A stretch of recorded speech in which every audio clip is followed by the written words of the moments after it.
Lo que mejor refleja nuestro trabajo no son instalaciones, ni son edificios, ni son máquinas, ni son aparatos, sino que al final son personas profesionales que con sonrisas y con profesionalidad, como decía, pues tratamos de ayudar a colectivos vulnerables.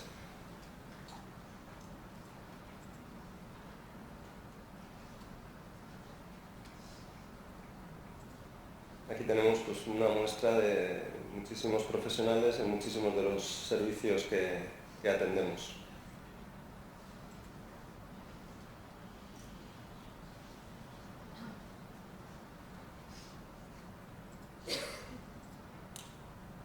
Y bueno, como resumen, a nivel, desde el punto de vista numérico, pues ahí tenéis unos datos. El año pasado atendimos a más de 65.000 personas. Tenemos más de 2.100 profesionales en plantilla y cada día atendemos a unas 5.000 personas. Creo que es un trabajo, como decía, muy difícil y bueno, y que tiene muchísimo valor. Por otro lado, yo siempre repito que si somos capaces y podemos hacer este trabajo es porque somos una empresa y somos una empresa que para poder dar calidad necesita invertir, para poder invertir necesita ser rentable y para ser rentable pues necesita una parte, digamos, de gestión importante a la que nos dedicamos pues otra parte de Grupo 5 y al final las dos se tienen que encardinar y tenemos que ser capaces de dar la máxima calidad posible con la rentabilidad suficiente para que esa máxima calidad cada vez vaya siendo mayor y vaya creciendo más. Ahí tenemos unos datos más desde el punto de vista de gestión. Tenemos el 75% de nuestros trabajadores tienen contrato indefinido, tenemos un 2,55% de personas con diversidad funcional, 130 centros de servicios y el año pasado facturamos pues, 67 millones de euros. Como decía, la rentabilidad no está reñida con la calidad ni con los servicios sociales y la rentabilidad no está reñida con otras cosas que para nosotros son muy importantes. Una de ellas es la ética. Nosotros hemos lanzado un proyecto de ética que está todavía en su fase inicial. Empezamos con un manifiesto que tenéis ahí donde declaramos un poco una serie de premisas en las que creemos y en las que no creemos y que son importantes no solo para una empresa como Grupo 5, yo creo que son importantes para la sociedad en general. Este es un proyecto que tiene un recorrido muy largo en el tiempo, tiene que seguir funcionando en los próximos años.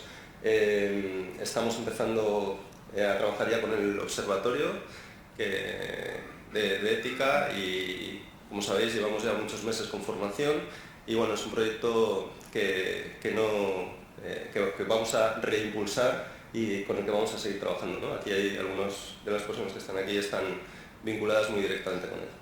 Y el otro gran proyecto, que era el que comentaba Ana, y un poco la excusa por la que estamos hoy aquí, es el proyecto que llamamos estigmatismo, y que es otro proyecto transversal que toca a todos los colectivos con los que estamos y que lo que trata es de que cambiemos la mirada hacia esos colectivos, que los miremos de una manera diferente, los estamos mirando desenfocadamente muchas veces y tenemos la obligación de ponernos en su lugar, ¿no? en el lugar de todas y cada una de las personas vulnerables que socialmente sufren algún tipo de no inclusión. Entonces, este proyecto de estigma, pongo aquí más fotos de profesionales y trabajadores, afecta a todos los colectivos en los que estamos y es otro proyecto en el que vamos a invertir muchísimo tiempo y muchísimo esfuerzo y mucha ilusión para que, pues eso, también dentro de 4 o 5 años ya sea una realidad pues, con muchísimo pozo.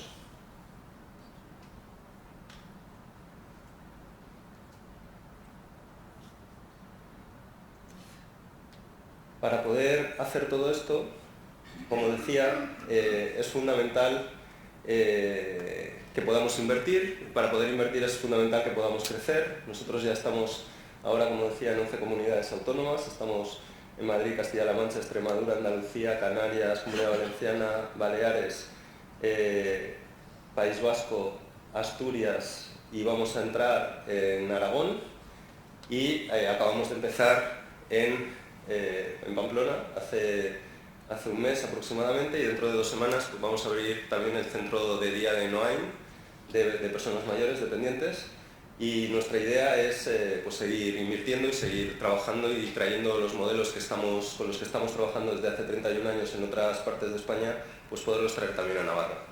Ahí tenéis una foto de nuestro centro pionero de neurorehabilitación para personas con daño cerebral adquirido, que está en Alcalá de Henares. Es un centro que ya tiene 5 años, que funciona con un modelo es un modelo a medio camino entre lo puramente sanitario y lo puramente crónico enfocado a personas con discapacidad. Es un modelo muy enfocado a la rehabilitación y es un modelo del que estamos muy orgullosos, que ha costado mucho tiempo desarrollar y que bueno, todos los profesionales que han trabajado en el centro y que están trabajando ahora pues lo están haciendo muy bien, y queremos clonar y queremos llevarlo a otras partes de España porque creemos que damos un servicio absolutamente necesario para personas. Cada vez hay más personas con daño cerebral, porque cada vez hay más personas que si sufren un ictus, un accidente, pues no fallecen, pero se quedan con unas secuelas importantes, y es fundamental que se les atienda y se les intente devolver la máxima autonomía posible. Aquí tenemos unas fotos del centro y de los profesionales del centro de Alcalá. Bueno, como veis, intentamos combinar pues, esa profesionalidad con respeto, con entusiasmo. En fin, intentamos ser coherentes con los valores. Y os enseño el centro de Pamplona. Bueno, no está en Pamplona exactamente, está en Imarcoain, en la ciudad del transporte. Es un centro muy grande, con unas instalaciones muy buenas, pero sobre todo con un equipo muy bueno, un equipo de personal que con la ayuda y el apoyo y la coordinación de los profesionales nuestros de Alcalá, pues estoy seguro de que vamos a dar un servicio muy bueno en Pamplona, vamos a dar un servicio muy bueno en Navarra, y que tanto la administración como la sociedad en general pues lo va a agradecer. Aquí tenemos unas fotos un poco del centro, de algunas instalaciones del centro. Y nada más, yo como decía, no quiero robar más tiempo a las personas importantes a las que hemos invitado hoy aquí. Simplemente reiterar que nuestro objetivo es seguir creando momentos de vida y dando momentos de vida a todos los colectivos a los que atendemos. Pues,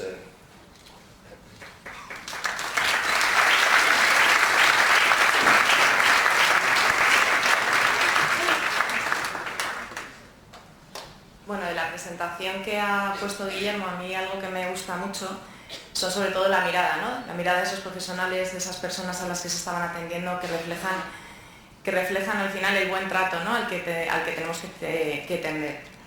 Pero sobre todo también el compromiso. Antes hablaba del compromiso del Grupo 5 en lanzar un proyecto tan ambicioso como Estigmatismo, pero sobre todo de compromiso saben las dos personas que nos van a acompañar hoy aquí.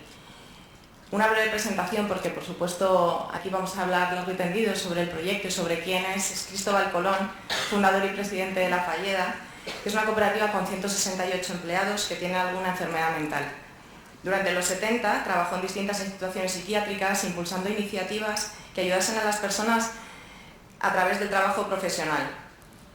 Con él va a conversar Mamen García Moreno, que es licenciada en periodismo por la Universidad de Navarra, tiene un máster en diseño periodístico en la Universidad Pompeu Fabra de Barcelona, y aunque sus pasos han encaminado a estar delante del micrófono la mayor parte, de su trayectoria profesional la ha desarrollado en la cadena SER, desempeñando diferentes labores. La Fundación ANCE le reconoció su trabajo cuando dirigía el programa regional A Vivir, que son 2 días, por la sección Ser Solidarios, sobre cooperación al desarrollo.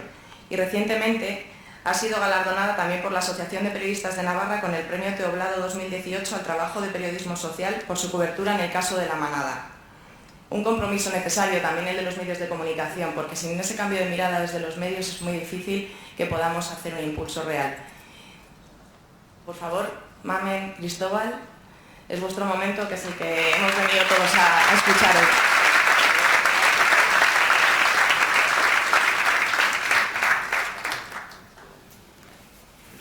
Hola, muy buenos días. ¿Qué tal estáis todos? Bueno, yo estoy encantada de estar aquí con Cristóbal en esta jornada Cambiando la Mirada, y a de por sí el título yo creo que dice mucho, ¿no? esto de ver un poquito más allá, de dejar los prejuicios a un lado, que yo creo que es importante en un ámbito como este. Y yo creo que lo más interesante es conocer, ya nos ha hecho Ana un avance del proyecto de Cristóbal. Yo tengo que reconocer que no lo conocía y me ha sorprendido gratamente por cómo fue todo, cómo empezó y lo que ha llegado a ser, ¿no, Cristóbal? Entonces yo creo que es lo mejor que conozcamos un poquito exactamente en qué consiste este proyecto, esta cooperativa La Fallera, que fundabas en el año 82, como decimos. Elaboréis productos lácteos. Yo no sé, Cristóbal, para conocer también un poco, si nos puedes decir exactamente cómo surge la idea o cuál es tu formación o por qué decides un poco encaminarte hacia este mundo.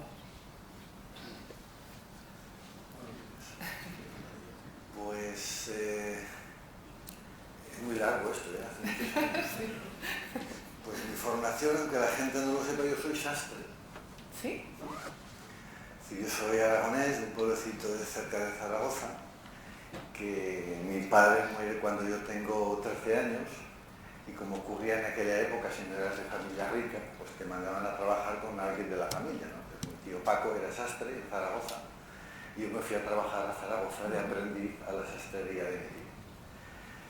Y años después, pues bueno, tenía inquietudes de tipo intelectual, de tipo social, estuve en la cárcel 2 veces, en época de Franco, ¿os acordáis? No, sí, campeador, y los reyes católicos, ¿no? Y más aquí. Y acabé trabajando en el Hospital Psiquiátrico de Zaragoza, ¿no? Entonces entré de loquero, entré de mozo de manicomio, y allí encontré una realidad terrible, en donde había 1.200 personas ingresadas en un hospital. Bueno, un hospital que era la puerta, ponía hospital, pero de hecho allí no se curaba nadie, ¿no? Ni había ningún tipo de tratamiento.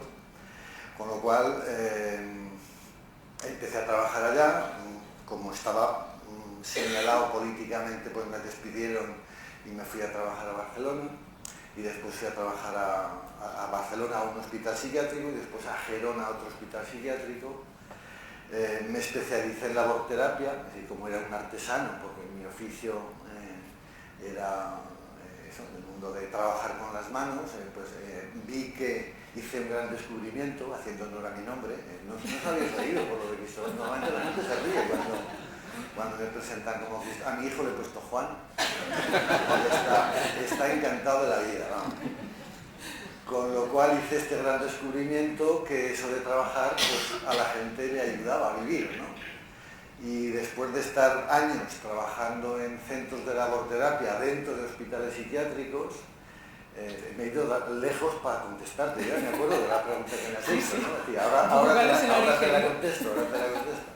Pero era para que se entienda, ¿no? Entonces, bueno, luego estudio psicología y en el año 82, después de estar 10 años en el mundo de la psiquiatría, trabajando en hospitales, que repito, es lo que ponía en la puerta, pero dentro había poca estructura sanitaria. Digamos que no casaba un poco, ¿no? Las expectativas que tenías, claro, a la hora de ir a trabajar ahí, con lo que te encontraste, pero ¿en qué sentido? Y sobre todo porque me di cuenta, primero, que el trabajo era importante para estas personas, y segundo, que lo que hacíamos no era trabajar, que era más manualidades de niños chiquitos, que no un trabajo, lo que una persona adulta entiende por un trabajo, ¿no? Que es lo que nosotros decimos, un trabajo con sentido.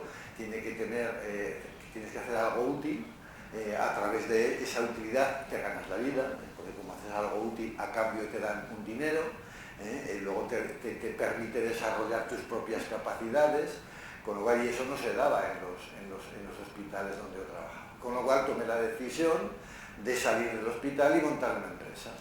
Y eso fue lo que hicimos en el año 82, hace 37 años, del siglo pasado, hace muchísimo tiempo, en una época en donde una persona con un diagnóstico de enfermedad mental, después de haber estado 15 años en un manicomio, no parecía muy razonable que esa persona pudiese trabajar, ¿no? Con lo cual, yo vi que era un momento socialmente mucho más complicado que el que ya tenemos ahora. El estigma del que estamos hablando. Bueno, entonces ni se hablaba del estigma. Es decir, había tanto estigma que ni se hablaba. Cuando le pones palabras a las cosas, ya las reconoces, ¿no? Entonces ni se hablaba del estigma. la importancia de dignificar, ¿no?, el trabajo, que dignifica a las personas. Se suele decir, que parece que es un dicho así que queda muy bien, pero que realmente es cierto, ¿no? Cuando estás en una situación de estas características necesitas sentirte útil. Es evidente, es evidente.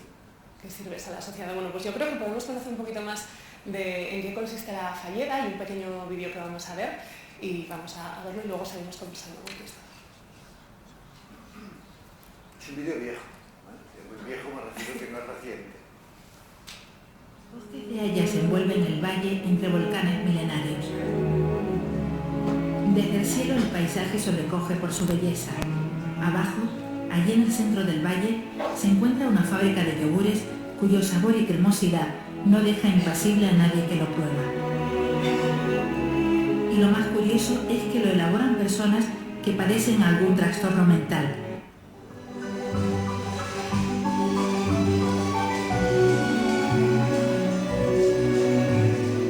Es una satisfacción pensar que tú trabajas y que lo que estás haciendo realmente tiene un gran éxito social, pues me siento pues, de verdad muy orgulloso.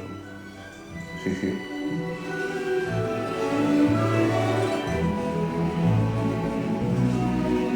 Forman un equipo de éxito. Elaboran 45 millones de yogures al año que distribuyen en Cataluña. Preparan 18 variedades de yogures y postres lácteos y la leche que utilizan tiene menos de 48 horas. Es posible porque tienen su propia granja de vacas a las que cuidan con mimo y constancia.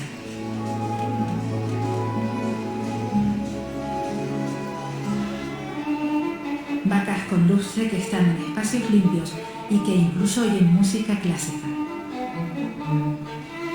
Desde el momento que nacen, tienes que ayudarles, tienes que subirlos de poco en poco hasta que llegan al proceso de entrar en granja, que ya las ordeñamos y estamos 8 años dando la producción de la leche sucesivamente.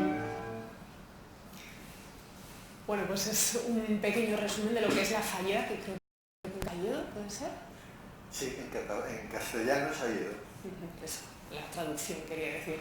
Estamos hablando de que, bueno, Cristóbal dio sus primeros pasos como sastre, luego fue a la cárcel, luego estudió psicología, estuvo en varios centros de salud mental y vio que no casaba lo que él creía que tenía que ser la atención a estas personas con lo que ahí se proporcionaba, y decides entonces empezar con este proyecto, con la Falleda, pero ¿por qué, digamos, una empresa del sector lácteo? Yo no sé si tú también tenías algún precedente en tu familia de emprendimiento empresarial.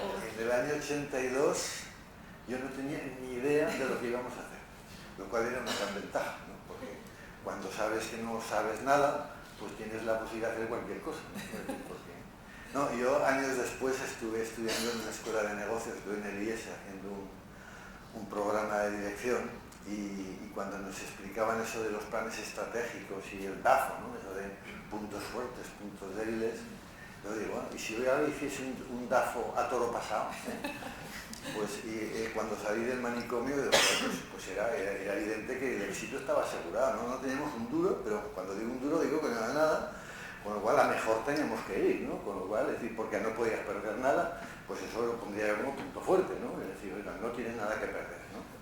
Y yo digo, pues no nos hacen falta eso que eran los coachings, esa gente que van por ahí a decirte lo que ya sabes, ¿no? Sí, pues oiga, nosotros lo de la motivación teníamos clarísimo que no queríamos volver al manicomio, ¿no? Con lo cual, punto fuerte, importante, ¿no? No sabíamos a qué nos íbamos a dedicar, porque no teníamos un duro y el know-how, ahora que suele llamarse el know-how, ¿no?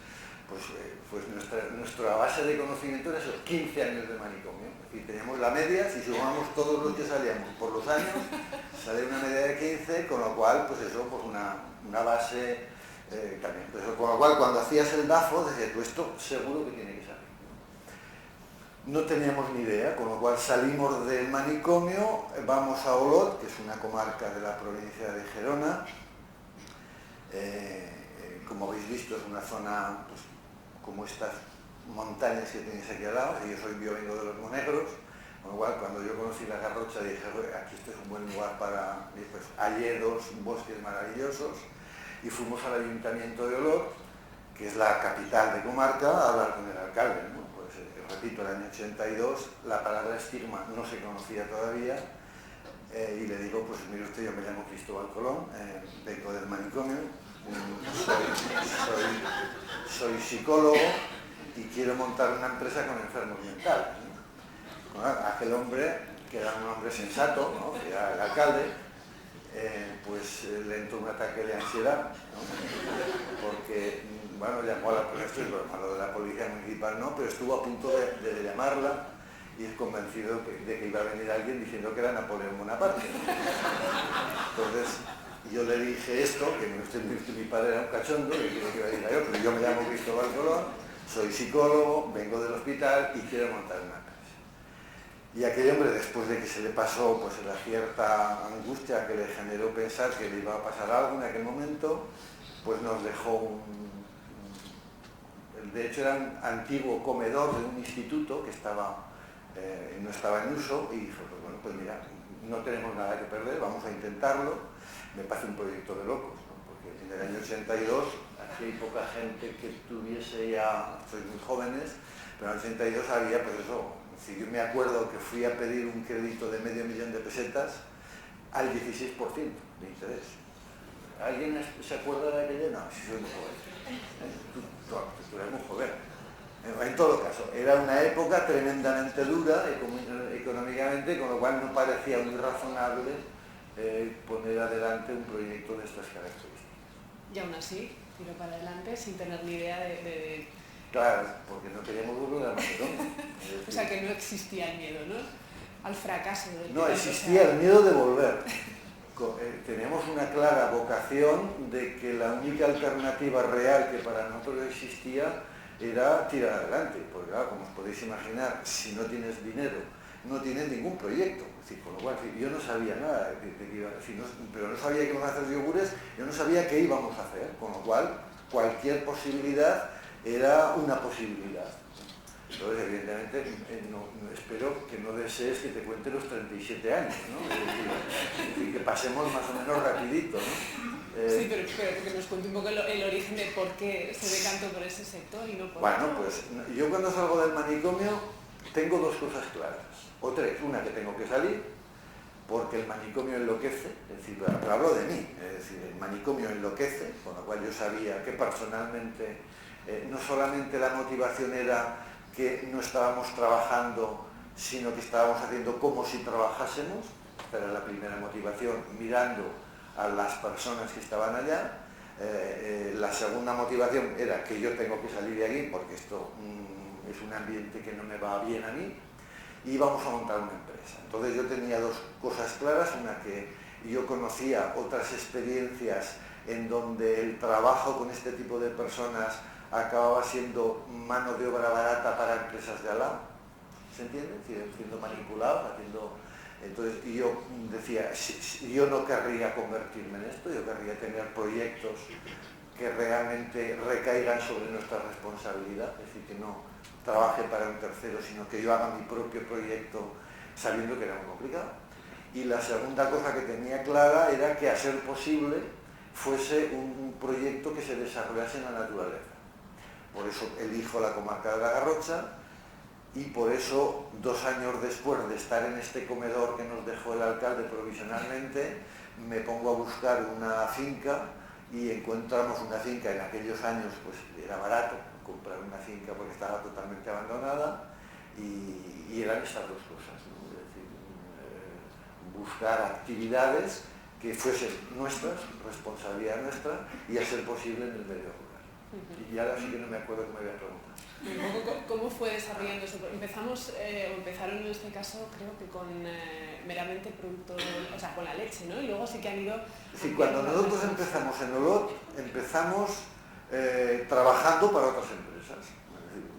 No teníamos ningún tipo de herramienta, con lo cual unos muebles de una escuela vieja, de una escuela que había cambiado los muebles viejos, los cogimos nosotros, con lo cual estábamos haciendo manipuladas para unas empresas de género de punto, otra empresa que hacía cajas de cartón.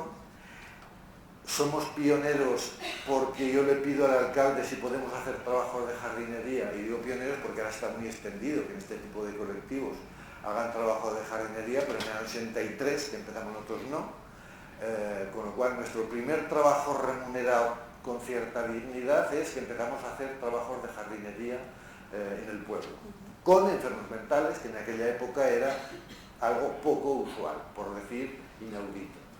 Tengo que decir que actualmente seguimos siendo los jardineros de Olot, de todos los pueblos de la comarca, somos los guardabosques de la... Porque como has dicho, no sé si has dicho que esto era una zona volcánica y un parque natural, en el RIS lo dice, pues somos guardabosques del parque natural, como que tenemos la empresa de jardinería más grande de la comarca. Y después, cuando compramos la finca, pues también un plan estratégico, ¿no? Y como en la granja en la finca había una granja de vacas abandonada, pues dijimos, joder, pues ya tenemos la inversión, ¿no? Pues pongamos vacas, ¿no? Es decir, que sin tener idea de que si eso era o no una buena actividad, pero pusimos vacas y ahí empezó nuestra primera ligazón con el mundo de los yogures, pero hay una gran diferencia entre tener una granja de vacas abandonada y una fábrica de yogures, porque aquí dice que hacemos 45 millones al año, pero ahora estamos haciendo 100 millones al año, es decir, porque os he dicho que era viejo, ¿no?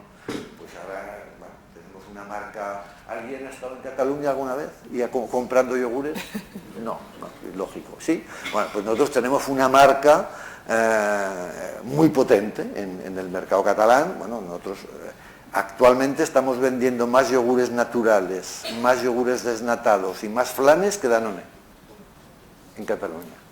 Y somos los más caros del mercado, pero caritos. O sea, ir un día a Cataluña, comprar yogures, ya veréis Bueno, pero la gente compra calidad, se supone, entonces. Sí, claro, somos los mejores, pero de largo. O sea, que empezaron sin tener ni idea, pero el desarrollo ha ido genial. Pero como decía que nosotros somos locos, pero no tontos. Es decir, como me dice un amigo mío, un trabajador de la facilidad, dice, Cristóbal, yo estoy loco, pero solamente el 10% del tiempo, el otro 90% puedo trabajar. Y se trata, como yo, tengo males de cabeza, tienes malos días, pero el resto puedes trabajar, ¿no? Con lo cual... Bueno, en todo caso, estamos hablando de las vacas con la granja abandonada. Sí. Lo digo porque me he pegado un salto y es que tenía ganas de decirlo, porque decir, A las vacas que las cuidan muy bien, hemos visto música clásica. Les damos pan con chocolate para merendar.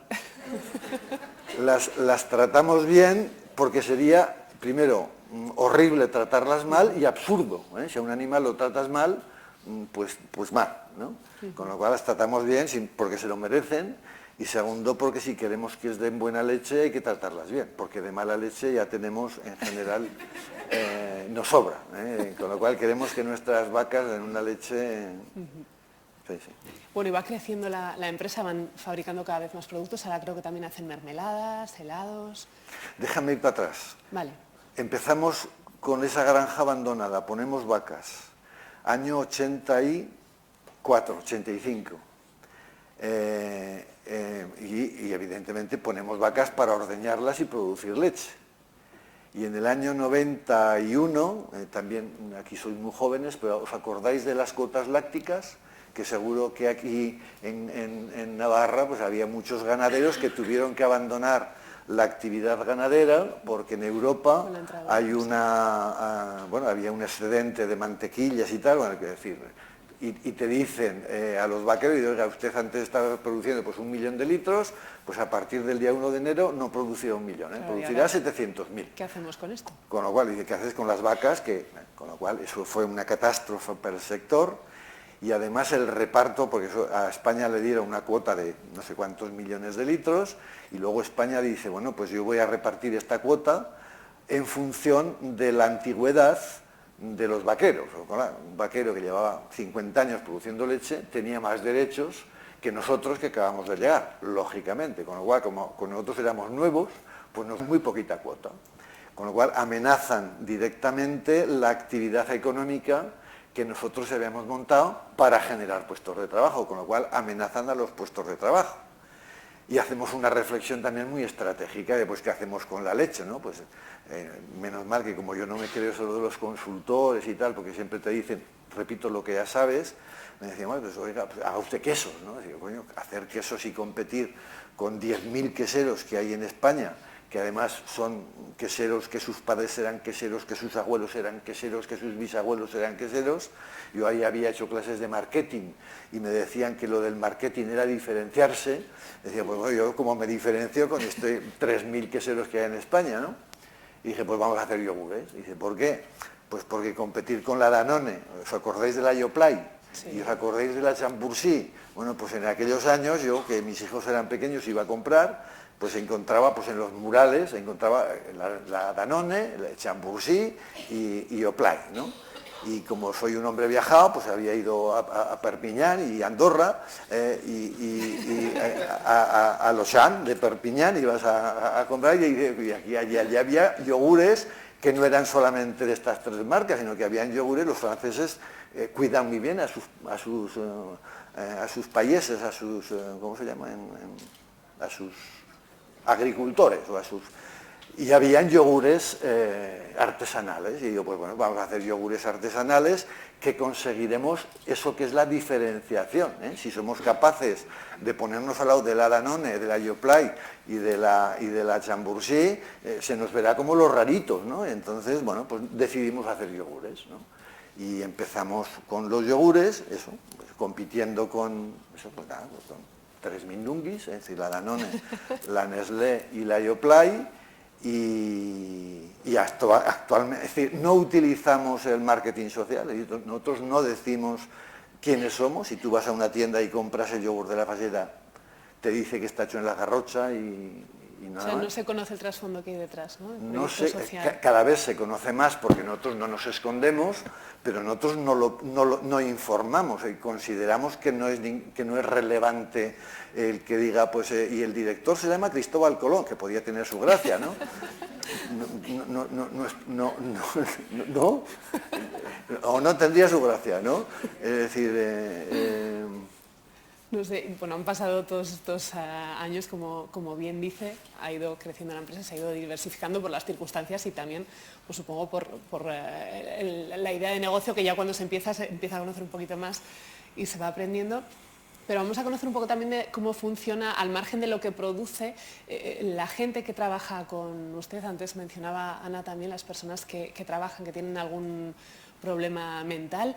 ¿Cómo llegan hasta el centro de la Falleda? No sé si es por medio del sistema propio sanitario o cómo se ponen en contacto con ellos y no sé qué perfiles son los que trabajan ahí. Bien, es decir, como hemos dicho, si nosotros trabajamos en una comarca pequeña, somos unos 55.000 habitantes, la comarca, y evidentemente he dicho que trabajamos con personas con enfermedad mental, con personas con discapacidad intelectual y con otros colectivos, ¿no? Jóvenes en riesgo de exclusión, personas parados de larga duración. Nosotros no nos definimos como un proyecto empresarial, nos definimos como un proyecto social que tiene una estructura empresarial porque entendemos que el trabajo es una herramienta fundamental en la vida de las personas, con lo cual creamos actividades empresariales para generar puestos de trabajo porque el proyecto social lo necesita. Actualmente cubrimos es decir, damos trabajo a todas las personas que tienen un diagnóstico de enfermedad mental grave en la comarca, es decir, cubrimos todas las necesidades comarcales y trabajamos, que es la pregunta que me hacías, de la mano de, por una parte, de los servicios psiquiátricos públicos que hay en la comarca, es decir, a nuestra casa no vienen las personas con enfermedad mental a pedir trabajo, sino que vienen derivadas de la estructura psiquiátrica porque consideran que está en una situación de equilibrio a nivel mental, es decir, que está en una situación de equilibrio que está en condiciones de poder desarrollar un trabajo. Tenemos también un centro prelaboral para enfermos mentales, es decir, que antes de tener un puesto de trabajo digno y remunerado, tenemos unos procesos prelaborales, con lo cual trabajamos con la estructura psiquiátrica pública y trabajamos con los servicios sociales. Es decir, que en principio, si alguien viene directamente a nuestra casa a llamar la puerta, le decimos que no es así, que él tiene que ir, lo devolvemos a los servicios sociales o a la red psiquiátrica para que una vez allá hagan el primer reconocimiento, el primer perfil y luego vendrán a trabajar a nuestra casa y evidentemente nosotros trabajamos constantemente en coordinación con estos servicios. ¿Qué impacto les produce a estas personas trabajar en un centro como La Falleda, en este caso, digamos, cuando llegan ahí y cuando ya llevan un tiempo trabajando, haciendo un trabajo por el que, como bien dice, se les remunera? Una cosa previa, además de esto que estoy diciendo, de estas actividades que hemos dicho que es jardinería, tú has hablado de mermeladas, de yogures, de helados, de lo que es la granja, nosotros tenemos un servicio que se llama el SIL, el Servicio de Integración Laboral. ¿Por qué? Porque nosotros tenemos una colaboración con el empresariado de la comarca, en donde hay personas que ya vienen directamente y las derivamos a un trabajo ordinario, o hay personas que vienen, pasan un tiempo, y cada persona pasa el tiempo que le requiere para luego ir a trabajar al mercado ordinario. Y hay personas que se quedan a trabajar en nuestra casa porque nunca estarán en condiciones de ir a tener un trabajo en una empresa ordinaria. Entonces, o sea, que es como la puerta de entrada al mercado laboral en ese sentido. Sí, para muchas personas es una institución de paso, para otras no, para otras su puesto de trabajo, es decir, el puesto de trabajo al que pueden aspirar es el que les damos nosotros. Que a la pregunta que me hacías de qué les pasa, hombre, pues mire usted, es decir, ser parte de un proyecto empresarial que le está dando caña a la Danone, pues te pone, ¿no? O no.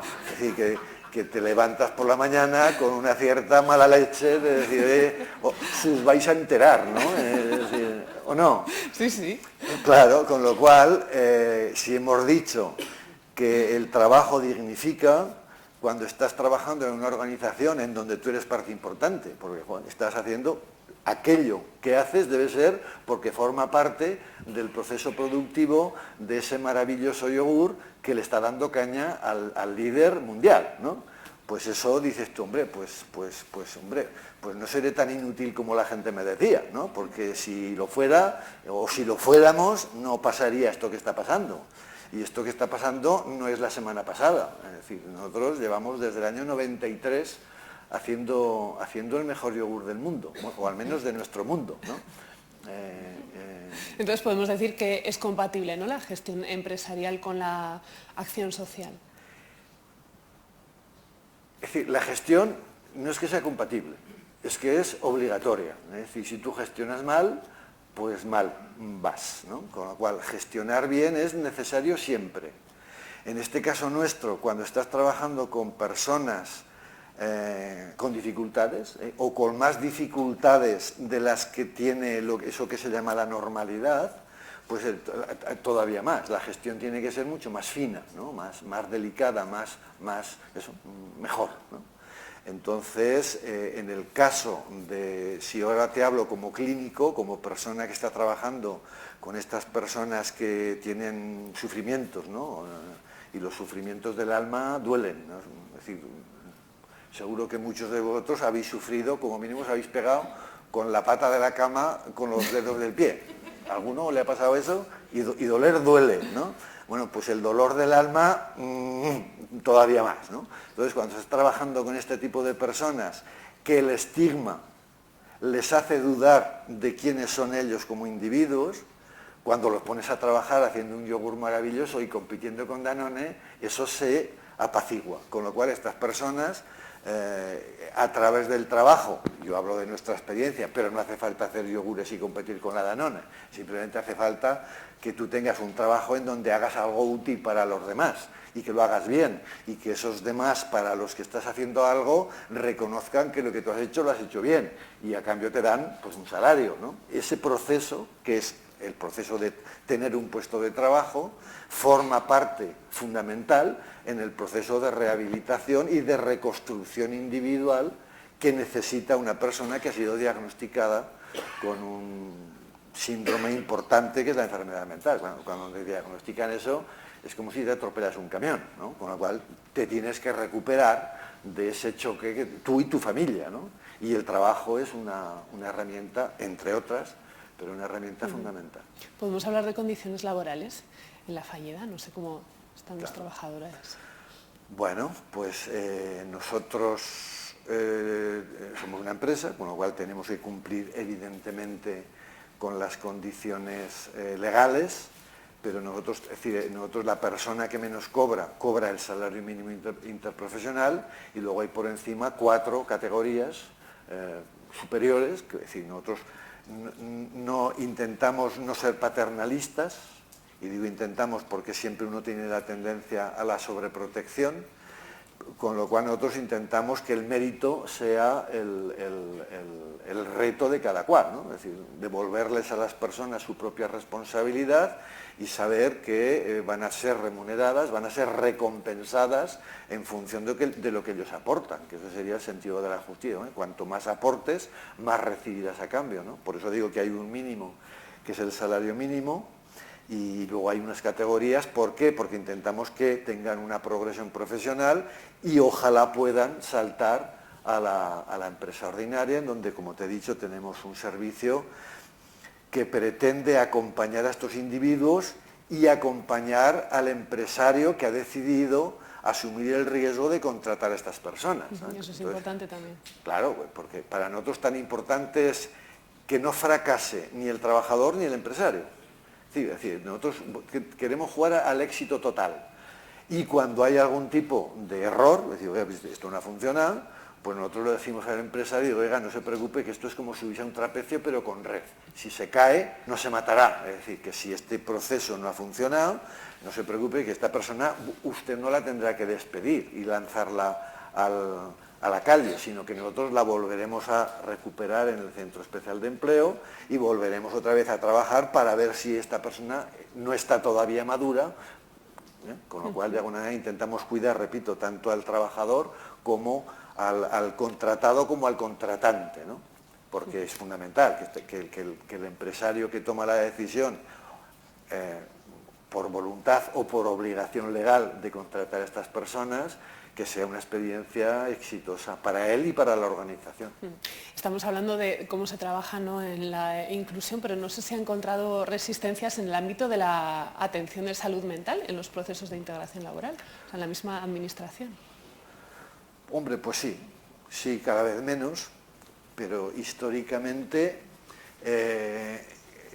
había muchos trabajadores de la psiquiatría, psiquiatras y psicólogos, que no acababan de tener muy claro que esto del trabajo fuese una herramienta dentro de su plan terapéutico, ¿no? Eso en cuanto a los profesionales de la salud mental, repito, eso ha cambiado muchísimo. Yo estoy hablando de hace 30 o 35 años, ¿no? Donde sí que hay un trabajo enorme por hacer es a nivel de la administración, ¿no? ¿Qué entiende la administración que debería de hacer y, por lo tanto, qué recursos económicos pone para potenciar la formación profesional de estas personas, porque hay muchas personas jóvenes que no han trabajado nunca, que padecen un brote psicótico y nunca han tenido una experiencia laboral, con lo cual son personas que no están formadas ni han tenido una experiencia que les permita acceder a un puesto de trabajo, con lo cual, evidentemente, y hablo del mundo de la enfermedad mental, pero habría otros mundos, otros colectivos que les pasa exactamente igual. Actualmente el número de jóvenes que no tienen estudios, que no trabajan y que posiblemente no tengan posibilidad de incorporarse al mundo laboral es enorme. Hay miles de jóvenes, con lo cual sí que hay un trabajo enorme por hacer. Estamos hablando del papel de la administración. Esta gente sabe que luego podrán Sí, ahora enseguida vamos a ir a preguntar, pues estamos soltando aquí el rollo. Tomar notas porque pronto ya os tocará a vosotros el... Y quería preguntarle, al margen del alcalde de Olot, no sé si ha contado con algún tipo de ayuda de las administraciones también. Bueno, vamos a ver, es decir, yo me he encontrado con mucha gente a nivel individual que han entendido que nuestro proyecto merecía la pena, es decir, que era un proyecto con sentido, ¿no? Es decir, que parece evidente que lo que nosotros hemos hecho es bueno, ¿no? Es bueno para la gente. A nivel de ayudas, pues las ayudas públicas son las ayudas públicas, un desastre, ¿eh? Es decir, yo me acuerdo en el año 85, nosotros hicimos, es decir, que en el año 85, muchas de vosotras no habéis ni nacido, ¿no? Pero Felipe González, con los acuerdos, el acuerdo económico y social, que es, bueno, es decir, los primeros planes del gobierno socialista ponen 2 millones de pesetas de subvención para crear un puesto de trabajo, año 85. Nosotros presentamos un proyecto de crear 24 puestos de trabajo, nos dan 48 millones de pesetas, que en aquel año era un pasteral, ¿no? Bueno, en la primera página del diario de Gerona, la Faseda, 48 millones, un pasteral. Bueno, pues si yo ahora creo 24 puestos de trabajo no me dan nada. Y si los creaba hace 10 años, no me hubiesen dado 48 millones, me hubiesen dado en euros lo mismo, no sé cuánto, yo no lo sé calcular, pero mantenían en euros hace 10 años lo mismo que en el 85, y ahora nada. Claro, no sé si sabéis que la Generalitat está quebrada, no como aquí en Navarra, que tenéis pasta gansa, pero nosotros en Cataluña, cero. Y entonces, oiga, pues mire usted, pues mal, ¿no? Bueno, antes de dejar ya también paso a las preguntas, quería hacer una reflexión sobre el estigma, porque parece que siempre cuando hablamos del estigma hablamos de la persona que tiene el problema o la enfermedad, pero va mucho más allá, va en el entorno, incluso en la familia, cómo tiene que tratar a estas personas, incluso en el resto. Yo ahora como periodista le voy a pedir también alguna que otra recomendación, ¿no? O sea que es algo muchísimo más amplio. Bueno, de hecho, el problema no está en el que es mirado, sino el problema está en quien mira, ¿no? Es decir, las personas, cuando miramos a otro y lo estigmatizamos, el problema lo tenemos nosotros, ¿no? De una falta de conciencia de saber quiénes somos, ¿no? Es decir, solamente cuando no te conoces y no te conoces tus propias limitaciones y no te reconoces a ti como una persona digna de verdad, entonces eres incapaz de reconocer en el otro sus limitaciones y su propia dignidad, ¿no? Con lo cual, yo cuando me invitan a hablar de el problema del estigma, lo que hago es provocar en los que me escuchan, preguntarles si se conocen lo suficiente para poder estigmatizar a otro, ¿no? Es que estamos encantados de mirarnos al espejo, estamos encantados de habernos conocido, pero en el fondo somos unos miserables. Al menos yo, cada vez que me miro al espejo, digo, joder, cuánto de mejora tengo por delante, ¿no? Con lo cual, desde reconocer tus propias limitaciones, desde reconocer tus propias inseguridades, eres capaz de reconocer en el otro las suyas, ¿no? Y entonces no hay estigma, ¿no? Hay reconocimiento, hay aprecio, hay ayuda, porque en el fondo es lo que tú te mereces, ¿no? Aprecio, reconocimiento y ayuda. En ese sentido, ¿qué papel le parece que tenemos los medios de comunicación, ¿no? Miraros al espejo y ver que tenéis mucho margen de mejora, pero mucho, y tenéis un gran poder, pues es desde esa humildad, desde ese reconocer que todos tenemos problemas, que todos tenemos necesidades, que algunos más que otros, que a algunos se les nota más que a otros, pues también el problema de notarse, porque pues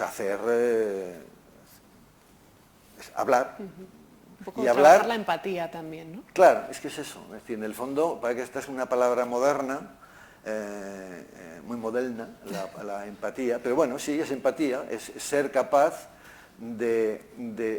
pero es empatía, pero tiene que salir de saber quién eres, ¿no? Porque si tú no sabes quién eres, no puedes, o mejor dicho, tú empatizas porque reconoces en ti una serie de dificultades, una serie de sentimientos, y desde aquí tú puedes, es decir, es lo que, oiga, nosotros tenemos una información privilegiada, ¿por qué?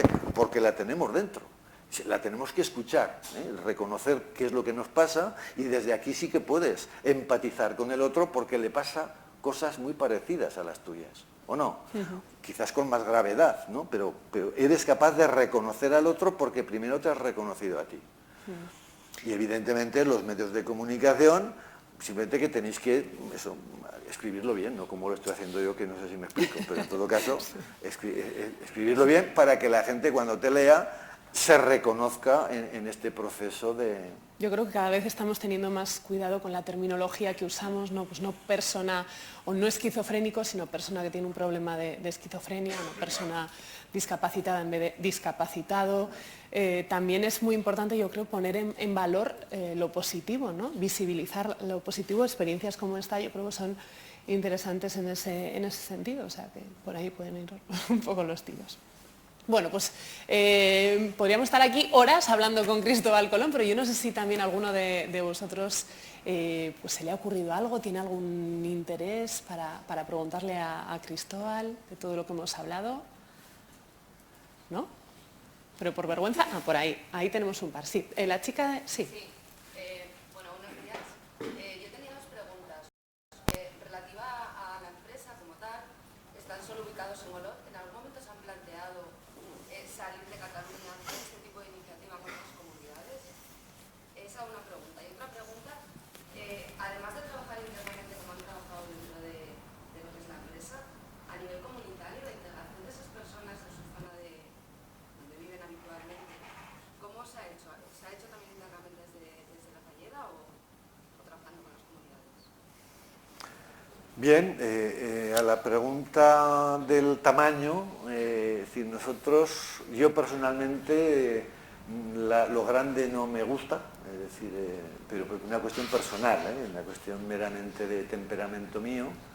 Es decir, nosotros solamente estamos trabajando en la comarca de la Garrocha, no queremos salir a nivel social, como a nivel mercantil o a nivel de negocio solamente estamos trabajando en Cataluña y no queremos salir de Cataluña, ¿no? Pero es un poco lo mismo, ¿no?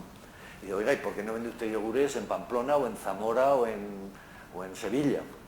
Porque no queremos, ¿no? Es decir, o porque no creemos que sea necesario ni oportuno, repito, pero es un problema de planteamientos ideológicos míos. A mí lo grande no me gusta. Si queréis luego podemos discutir sobre eso del crecimiento y tal, ¿no?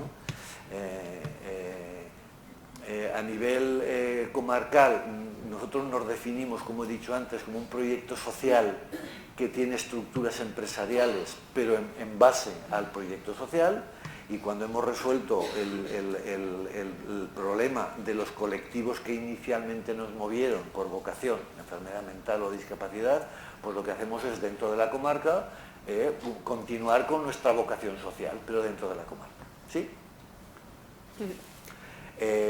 Lo que sí que hacemos es jornadas, hacemos 3 jornadas cada año, en donde emprendedores que conocen nuestro proyecto y consideran que nosotros les podemos inspirar o les podemos enseñar qué es lo que nosotros hemos hecho, pues hacemos 3 jornadas al año, en donde les explicamos a la gente que viene sobre todo qué es lo que no tienen que hacer, es decir, qué errores hemos cometido nosotros, ¿no? ¿Y por qué hacemos esto? Porque entendemos que los proyectos sociales, sobre todo desde el punto de vista de integración laboral, creemos que es bueno que nazcan de la realidad social donde está el problema y que esos proyectos tengan un enraizamiento con el lugar en donde está el problema. Pero esta es una filosofía que nosotros tenemos, con lo cual invitamos pues, a un emprendedor de Navarra a que venga ya, que les expliquemos lo que, es decir, les hacemos leer cosas, documentos que tenemos, para que luego se venga aquí y que Dios reparta suerte, porque de difícil es un montón, ¿no? Que se lo decimos, digo, es posible porque nosotros lo hemos hecho, y como lo hemos hecho nosotros es que es posible hacerlo, pero es muy difícil. Bueno, pero si no te pones no lo sabrás. Ahí había otra pregunta. Sí, no, un momento, es que había hecho 2 preguntas. Y con respecto a la integración de la comunidad, evidentemente, nuestro proyecto es un proyecto que está basado en la integración, en donde las personas creemos que tienen que vivir en la comunidad. Cuando te he hablado del SIL, de las personas que se van a trabajar a empresas ordinarias, nosotros entendemos que eso es un éxito en la integración. También entendemos que la gente que se queda en la Falleda están trabajando en una empresa no ordinaria, sino extraordinaria, porque estamos compitiendo con lo cual no nos sentimos incómodos de la gente que seguimos trabajando en el proyecto. Y sí que evidentemente pues tenemos pisos, tenemos residencias, tenemos programas de ocio, es decir, nosotros diríamos que tenemos un proyecto de vida de las personas, la gente que se jubila no se quedan en la calle, sino que tenemos a los jubilados del proyecto siguen estando dentro del proyecto. Por eso digo que no es una empresa, sino que es un proyecto social que tiene una estructura, que lo más llamativo, digamos, es esta dimensión empresarial, que estemos compitiendo con Danone, eso sí que llama la atención, pero repito, para nosotros esto es una herramienta, es un medio y no un fin en sí mismo, ¿no? ¿Sí? Gracias. Hola, nosotros también venimos de una asociación que trabaja para afrontar el estigma que supone la enfermedad mental y quería preguntarte, si nosotros quisiéramos empezar un proyecto de integración laboral, ¿qué consejo nos darías? Que cojáis, que respiréis fuerte y cojáis carrerilla, ¿no? Bueno, pues quizás luego podemos hablar con más detalle. Yo te diría, sí, para que lo oiga todo el mundo, que es posible, que es necesario, es decir, que para las personas que padecen una enfermedad mental es una herramienta fundamental en su vida poder disponer de un trabajo real, útil y un salario que les permita tener una cierta autonomía personal, que no tengan que pedir dinero a sus padres para ir a comprar tabaco, que habitualmente fuman, y que tengan el sentimiento de que la enfermedad mental no los devora, no los invade, sino que sea esto que decíamos antes: yo soy fulanito de tal, que además pues soy calvo, o soy diabético, o tengo una enfermedad mental, pero mi condición de individuo no desaparece por el diagnóstico, ¿no?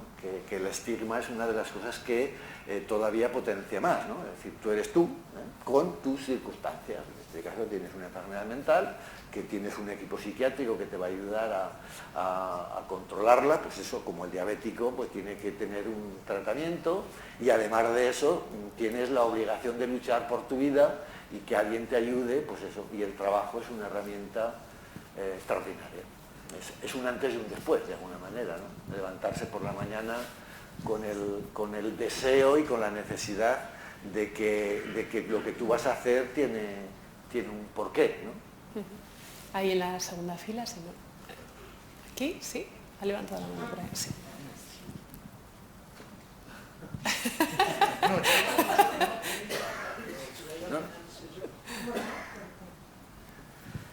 Hola.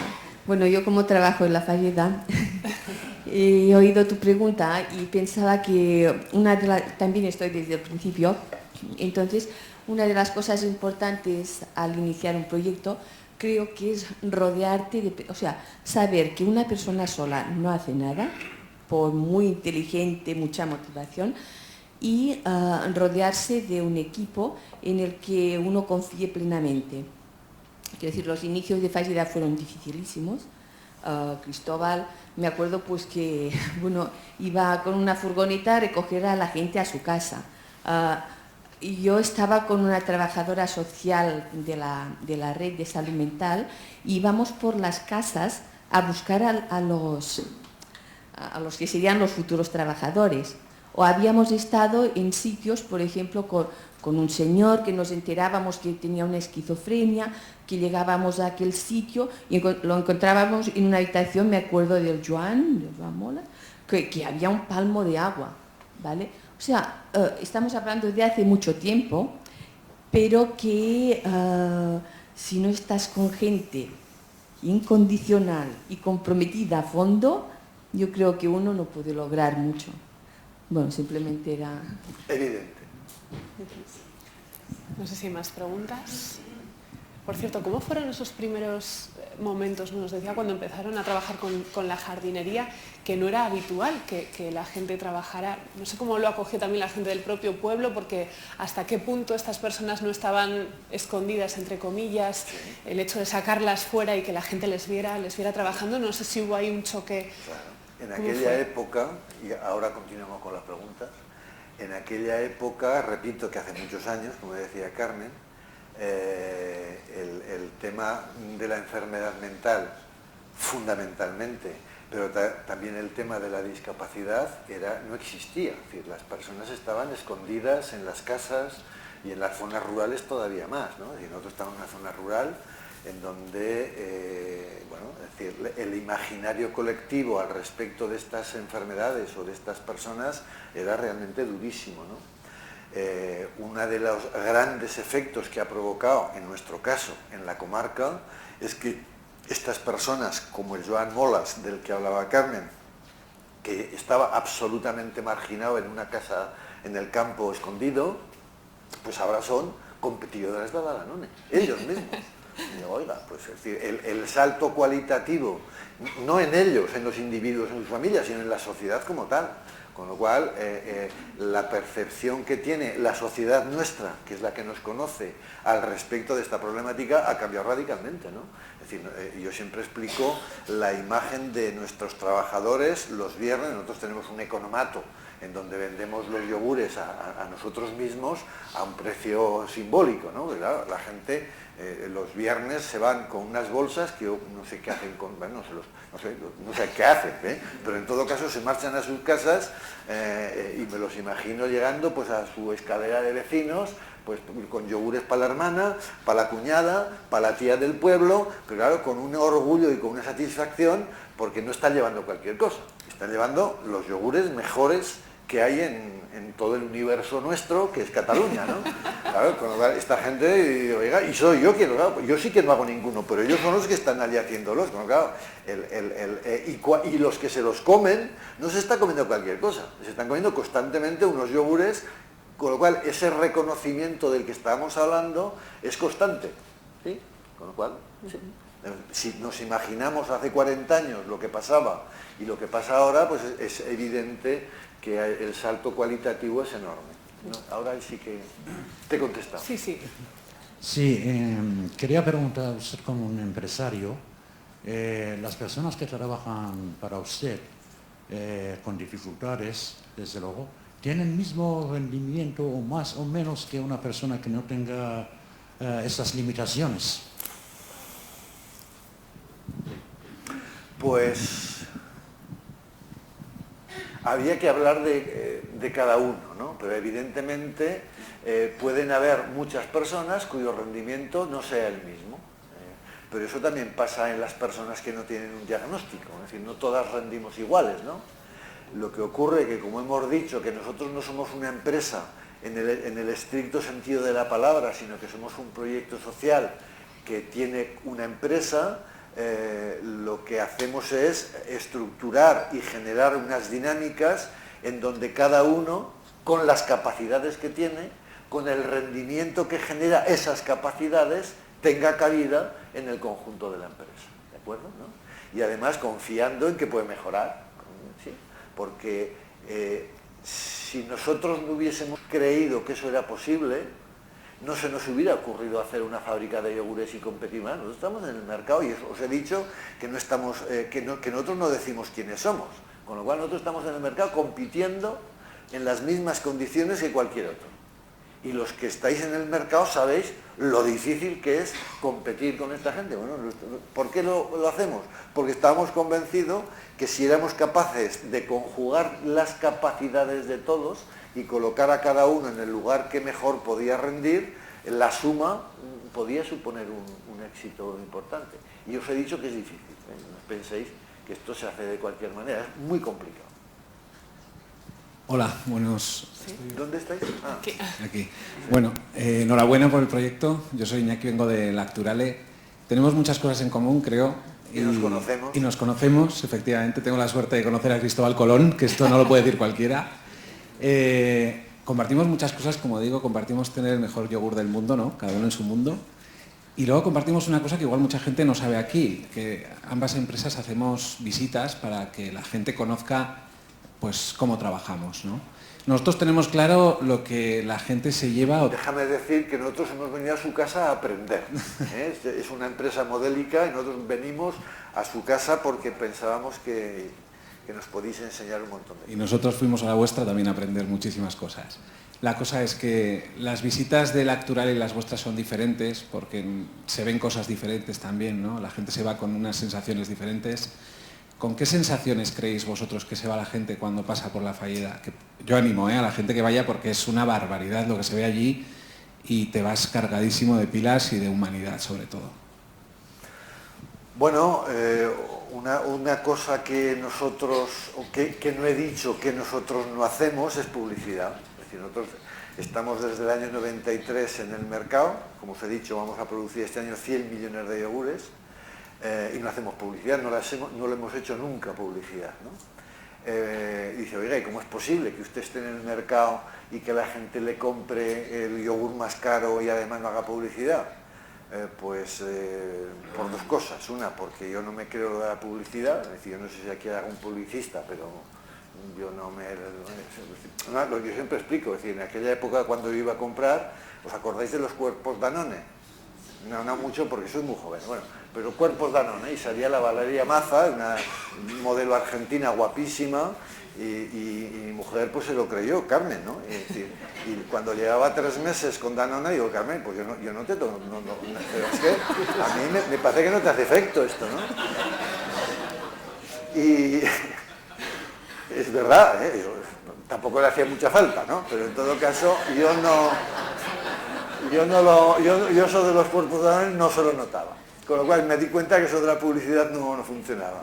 ¿Qué hacemos? Visitas. Es decir, nosotros tenemos la suerte de estar a 1 hora y poco de camino de un núcleo urbano con cerca de 4 millones de habitantes, es decir, esa es una gran diferencia que nos ayuda más que a vosotros, y es que tenemos un montón de gente en el entorno de Barcelona, que además tienen una necesidad brutal los fines de semana de ver una cosa verde, más allá de la lechuga que se ponen en la comida, y salen en estampida los fines de semana a conocer cosas. Estamos en un bosque de hayas maravilloso, y cuando pasan por ese bosque de hayas ya les cambia el estado de ánimo, ¿no? Es decir, cuando ven las vacas, bueno, de hecho nosotros les tenemos que decir, cierre la boca, porque aquí hay vacas, luego mierda, luego moscas. Sí, claro, las vacas, ya sabes tú que cagar, ¿cuántos kilos cagan todos los días? Pues un montón. Con lo cual hay, aunque lo vean, moscas.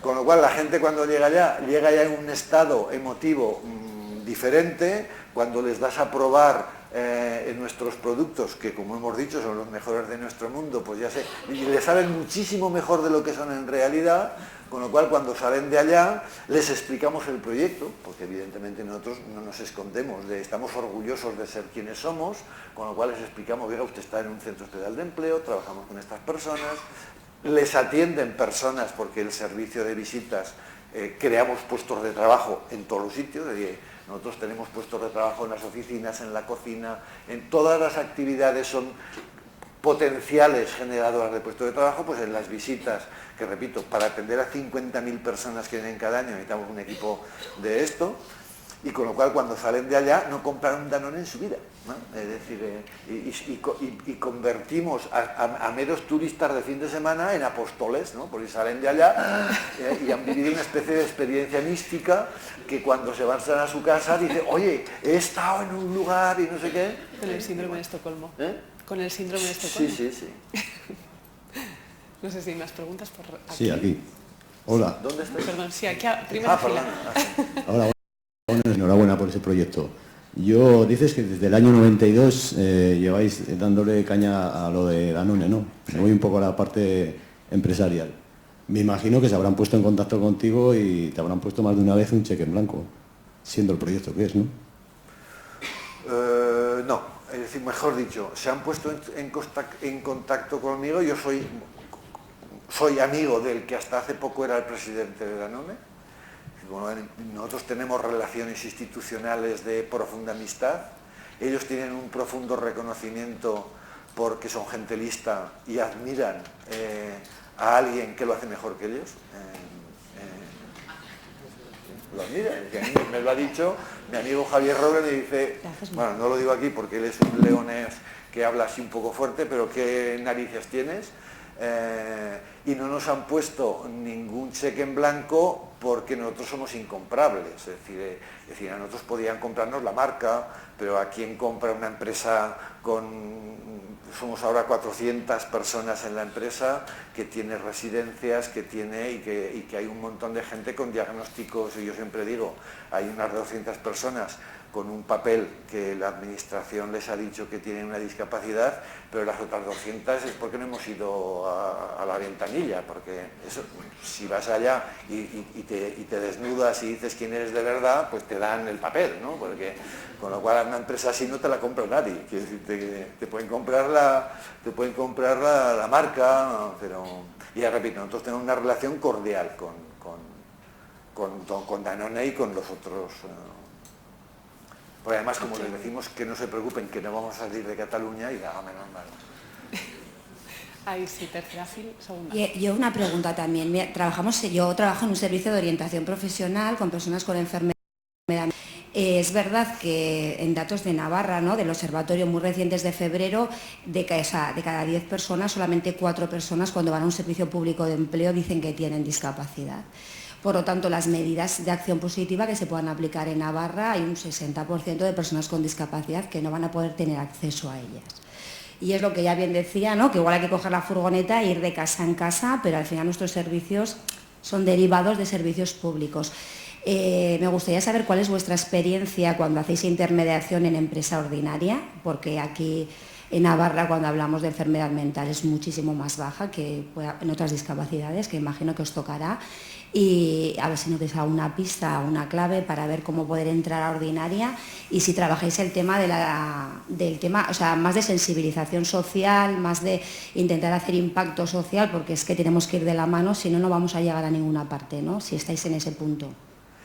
Sí, y yo pienso, es decir, la estrategia que nosotros hemos seguido es la de, quizás nosotros, 2 elementos con los cuales jugamos con ventaja, en mi opinión. Una comarca pequeña, que aquí tampoco sois enormes, con lo cual también aquí lo pequeño quizás un poco más grande, pero seguís siendo un tamaño de relaciones personales. Y luego el hecho de que cuando la Faseda, que es una empresa que se nos reconoce como tal, porque estamos compitiendo en el mercado, interlocutamos con la dirección o con la dirección de recursos humanos de las empresas, que esta es la clave, hay que establecer relaciones de confianza con el empresariado. Depende del tipo de empresa, pues con la dirección de recursos humanos, y si la empresa es más pequeña o familiar, pues con el director general, que es el que manda de alguna manera. Y establecer pues una relación de confianza, y explicarles que es posible, explicarles casos de éxito, explicarles casos de no éxito, pero que, es decir, de alguna manera sensibilizar también a nivel de la población en general, pero es que los empresarios son pocos, es decir, si tú cuando disparas a todos, pues disparas a todos y está bien, pero cuando hablas de empresario, oiga, yo tengo que coger una lista y hacer una política de relaciones personales, ¿sí o no? Y evidentemente sabiendo que es un tema complicado, pero que es la única forma, y desde generar lazos de confianza. Y en el caso nuestro, que tenemos un centro especial de empleo, es mucho más fácil.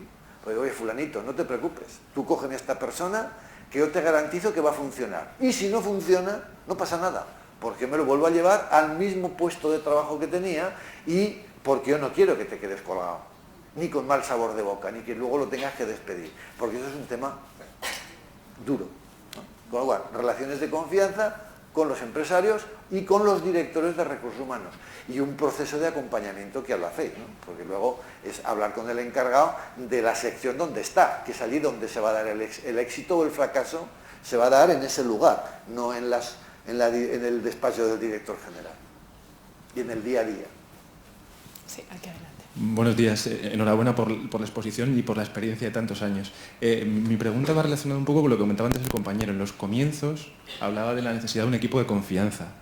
Por ir un poco más a lo concreto, en aquella época, ¿con qué equipo se contó? Y si trayéndolo 30 y tantos años después, ¿con qué equipo se podría contar ahora? ¿Cómo empezaría ahora? Si tuviera que volver a hacerlo ahora, ¿con qué equipo contaría?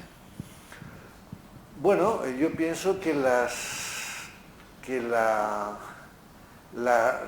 razones que nos impulsaron a nosotros, a las personas que estábamos hace 37 años, cerca de 40 años. Es decir, primero, como yo parto de la base de que las personas son siempre personas hoy y hace 3.000 años, y que nos mueve siempre lo mismo, a uno les mueve ganar dinero. Bueno, pues de estos no te ajuntes, que no Con lo cual se trata de buscar personas que su motivación, que su motor, que lo que ellos deseen en la vida sea ayudarse ayudando, que nosotros es una frase que decimos mucho en la pasela, de la misma manera que yo decía que el que tenía muchas ganas de marcharse del manicomio era yo, pero a mí no me salía a irme solo, coño, pues me voy con unos pocos, ¿no? Pues cuando tú te encuentras con gente que tiene claro que necesita ayudarse, pero ayudando, pues esta es una gran cosa, ¿no? Y entonces, esta es la base de todo, encontrarte gente buena, gente que necesite ayudarse, pero a través de ayudar a los terceros, y a partir de aquí, pues hombre, pues si te tienes que poner a hacer yogures, pues vete a alguien que sepa, ¿no? Porque es otra de las cosas que nosotros siempre decimos, que somos extraordinariamente listos porque sabemos que no sabemos, ¿no? Entonces, cuando sabes que no sabes, lo que haces es buscar a uno que sepa más que tú, ¿eh? Porque lo más idiota en este mundo es pensarse que sabes de todo, cuando en el fondo aquel que se piensa que sabe de todo es que no sabe de nada.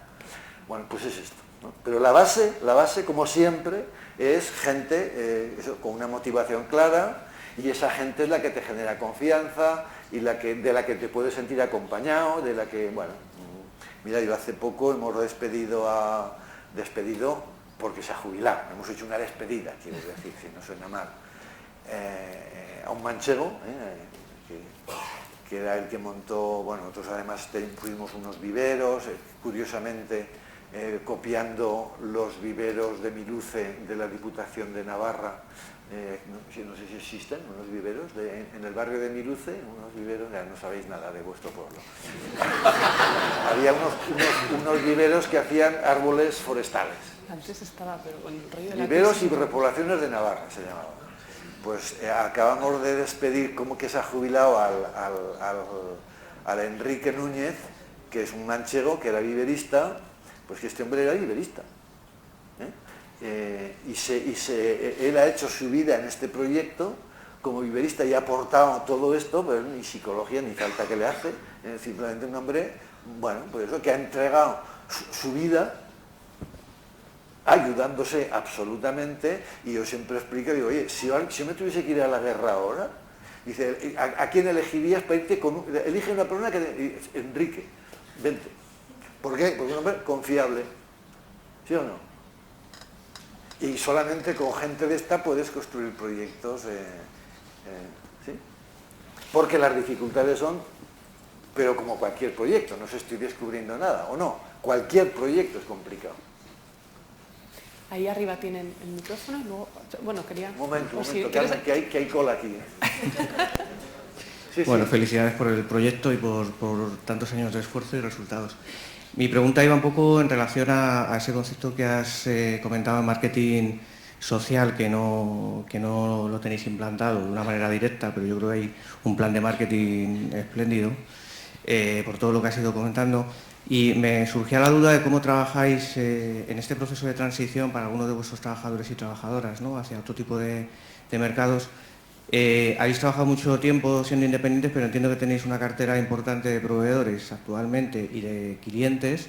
Si trabajáis con ellos de alguna manera algún tipo de cláusula o negociáis algún tipo de cláusula social en esas relaciones para ese proceso de transición de algunos trabajadores. No sé si con los supermercados o con alguno de los posibles proveedores que tenéis, o qué opinas de ese tipo de construcción, ¿no?, de redes vinculantes con ese tipo de, ¿no?, o sea, convertir a esas estructuras también en inclusivas, ¿no? Sí, estaría muy bien. Estaría muy bien. No, es decir, estoy reflexionando sobre tu pregunta. Nosotros con nuestros clientes tenemos una relación de debilidad, porque nuestros clientes son Mercadona, Eroski, Mercadona, Eroski, Carrefour, vamos, almas benditas, ¿no? Sí. Con lo cual ya me encantaría poder ponerles cláusulas sociales, ¿no? Pero normalmente estamos más acostumbrados a que las cláusulas nos las pongan ellos, ¿no?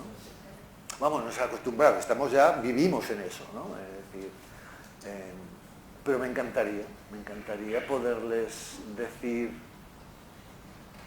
que si no me compras puestos de trabajo no te vendo yogures, ¿no? En cambio, con los proveedores tampoco lo hacemos, porque nosotros entendemos que, como te decía a ti, sí, a ti te lo he dicho, lo de la confianza. Es decir, la incorporación de una persona frágil en una cadena de trabajo. Nosotros, no sé cuántos de vosotros trabajáis en las industrias, hace frío de narices, ¿no? Es decir, nosotros tenemos experiencias de personas que primero les preguntamos, oye, ¿tú quieres ir a trabajar a la empresa ordinaria? Y les preguntamos partiendo de la base de que están en una empresa, repito, de absoluto reconocimiento social. Trabajar en la FASEDA es un orgullo para los que estamos trabajando en la FASEDA, ¿no? Pero hay gente que dice, sí, a mí me gustaría irme a trabajar fuera, tal. Bueno, pues hay gente que se va a trabajar fuera y dice, oye, tú que hace un frío que pela, ¿no? ¿Por qué? Pues porque no puedo ir a mear cuando quiero, porque me dejan fumar, pues no me dejan fumar, no sé si me explico, ¿no? Con lo cual hay mucha gente que después de ir a trabajar a esto, dice, no, yo prefiero volver porque aquí se está más bien, ¿no? En todo caso, a la pregunta tuya, es decir, nosotros creemos que como el proceso es muy difícil, solamente tiene éxito si hay una auténtica confianza entre el contratador y nosotros con el contratado por el medio, ¿no? Con lo cual, ya me gustaría, y de hecho me lo he estado pensando porque podía ser un argumentario a tener en cuenta, pero no sé si lo veo muy factible. ¿Te he contestado?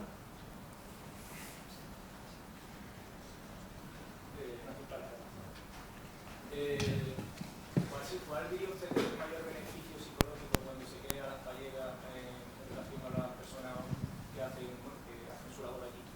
El tema que destacaría.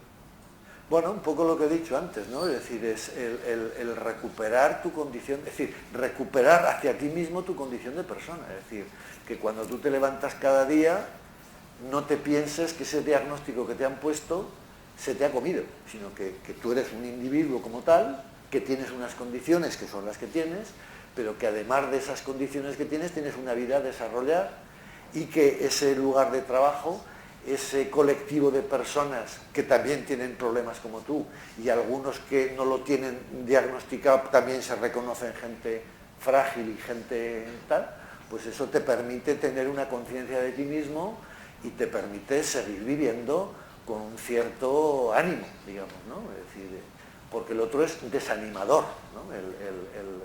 ¿Sí? Y el poder tener un salario que te permita tomar decisiones, pues si me compro este tabaco, o me voy al cine, o me compro unos zapatos, es decir, tener una cierta autonomía, que es la que todos queremos, ¿no? Tener autonomía que es sinónimo de libertad, ¿no? De independencia. Todo relativo, ¿no? Porque todo tienes tus limitaciones, pero tienes... ¿Sí? Y luego, repito, ese sentimiento de pertenencia. Es decir, la gente que trabajamos, y yo, no sé si os estoy trasladando el profundo orgullo que tenemos de pertenecer a un equipo que gana. ¿Me explico? Es decir, no como otros que bajan a segunda. ¿Dónde estáis los de...? Hemos subido. Ah, ¿subís? Sí, sí. Ah, está bien. Pues, claro, el orgullo de haber subido a primera. Ahora eso te pega un subidón tremendo, ¿no? Pues la gente tenemos este tipo de ¿sí? Sí. Carmen, yo creo que tenías ¿Qué hora estaba es? ahí ¿Ya con ganas. estamos? Bueno. Pues 5 minutitos más.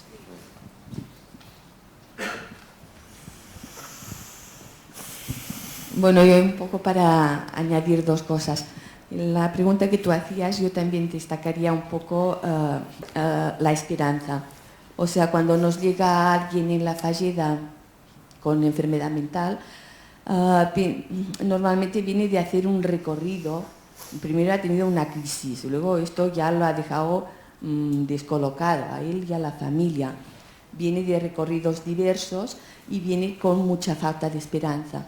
Entonces, poder agarrarse a la posibilidad de no ser quien era antes, pero ser alguien en un futuro, esto pienso que es nuestra base fundamental y para esto trabajamos.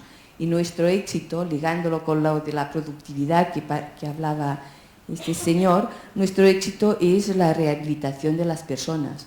Luego usamos la fábrica de yogures, la jardinería y todo esto como medios para esta rehabilitación. Y ponemos al servicio de esto todo. Por ejemplo, si tienen que formar parte de un grupo de terapia, no sé qué, o en la red de salud mental tienen que acudir. Todo esto se les cuenta y se les paga como horas laborables. Una de las condiciones para entrar en fallida es que sigan su tratamiento, porque el fin es que vuelvan a sentirse lo máximo de bien posible, porque nunca hay un antes y un después cuando hay una ruptura biográfica, ¿no? Entonces es que se sientan lo máximo de bien posible para formar parte de esta sociedad. Bueno, un poco respecto a esto, ya antes cuando he pedido la palabra, porque a mí me pueden ir saliendo cosas, era un poco a raíz de lo que tú preguntabas, de los inicios, y ligándolo con tu pregunta de por qué hicimos jardinería. Yo creo que es bonito de contar porque tiene elementos que ahora también serían válidos. Es decir, cuando llegamos a Olot, Cristóbal se le ocurrió, Cristóbal es un visionario, entre las cosas que tiene buenas, porque otras no. Esto es por el cuerpo Danone, se la devuelvo. Es mi mujer y me tiene manías. Bueno, no, pero hay una cosa que creo que continúa siendo válida, que es no esperar tener todos los elementos para actuar. Yo os voy a poner el ejemplo. Quiero decir, llegamos a Olot y él vio que había zonas de Olot que eran muy, muy bonitas, que estaban hechas un desastre. Entonces, nadie se lo había pedido, ni tenía recursos para nada, pero dijo, vamos a arreglar las zonas que están mal de Olot, unas fuentes de San Roque, etc. Y luego vamos a hacer una exposición en Olot con el antes de que llegara la falleda y el después. El contrato del ayuntamiento, que ha durado durante 37 años, vino después de la exposición. Si él hubiera esperado a tener que le hubieran dado el contrato, que no sé qué, no lo habríamos hecho. Y así en todas las cosas ha habido como un adelantarse. De manera, eso en la psiquiatría se llama psicopatía inicial. Es decir, eso no es normal. ¿O no? No. Bueno, un comportamiento raro. Yo pienso que si hubiéramos esperado que las cosas nos llegaran, no habríamos hecho la fallida. Quiero decir, lo mismo se hizo con los yogures. Eso no era ser visionario, eso era las ganas de salir del manicomio.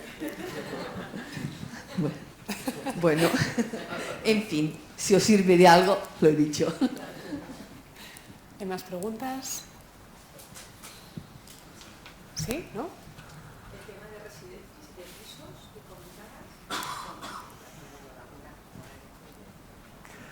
Sí, bueno, nosotros tenemos unos servicios, que llamamos servicios residenciales, que intentamos dar respuestas a otra de las claves de la vida de las personas, que es la vivienda, ¿no? Es decir, si tú no tienes un trabajo y no tienes una vivienda, pues no tienes casi nada, ¿no? Con lo cual nosotros tenemos, como hemos hablado de que ahora tenemos mucha gente mayor jubilada y que ya no tiene familia, es decir, primero nosotros, si la gente tiene familia, pues que estén en su casa, ¿no? Si nosotros pensamos que, aun teniendo familia, sería bueno para ellos tener una vida independiente, pues les ayudamos y tenemos pisos en donde la gente les damos ayuda, soporte en su propia casa, tenemos apartamentos en donde viven grupos de 2 o 3 personas, y luego tenemos un edificio, una antigua masía muy bonita que rehabilitamos, en donde hay gente con más necesidades de asistencia y que son gente, pues la mayor parte jubilada, digamos, ¿no? Con lo cual, como he dicho antes, es un proyecto de vida de personas en donde intentamos acompañar a los individuos no solamente en su área laboral o en su vida laboral, sino a lo largo de su vida, ¿no? La laboral y la no laboral, ¿no? Y los niveles de asistencia son en función de las necesidades de cada persona. Sí. Bueno, pues vamos a tomarnos un café, ¿no? Yo creo que sí, ¿no? ¿Hasta aquí? Bueno, pues...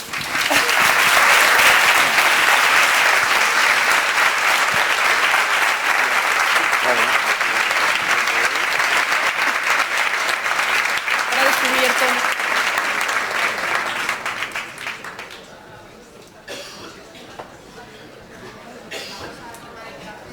Vamos a tomar el café que está preparado en la parte de arriba y a las 12:30 volvemos para seguir teniendo más motivación.